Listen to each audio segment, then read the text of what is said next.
Isaac Rosenberg was a soldier in World War I and is now considered a well-known poet. He is a bit less explicit in his descriptions than other World War I poets. He describes things in a more subtle way.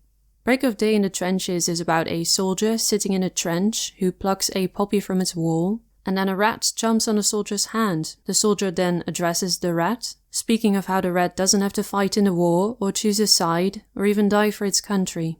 It can just crawl across the battlefield and has a much larger chance at survival than the soldiers fighting in the field. I will now read the poem out loud for you before moving on to a quick analysis. The darkness crumbles away.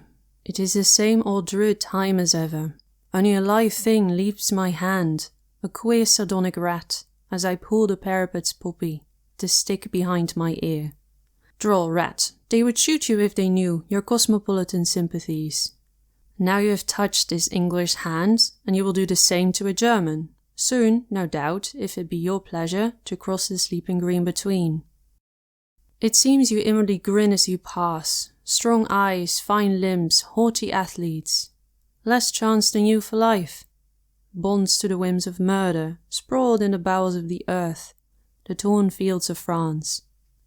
What do you see in our eyes, at the shrieking iron and flame, hurled through still heavens?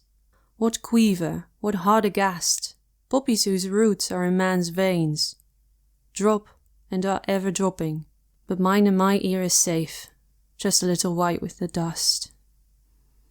The first sentence refers to how dawn has arrived, so the poem is set at the start of the day.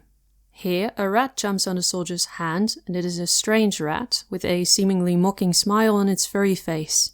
It jumps out right as the soldier plucks a poppy from the wall of the trench to stick behind his ear. The soldier says that the rat would be shot if anyone knew that it hadn't picked a side to fight for. Cosmopolitan refers to how the rat has sympathies for all countries. It doesn't care whether the hand it jumped onto is from an English soldier or a German one, and it can easily switch sides by crossing the battlefield. In these lines, we see how the soldier imagines the rat crossing the battlefield much more easily than any soldier could. He reflects on the irony of how a small rat has a better chance of survival than any strong young man out there.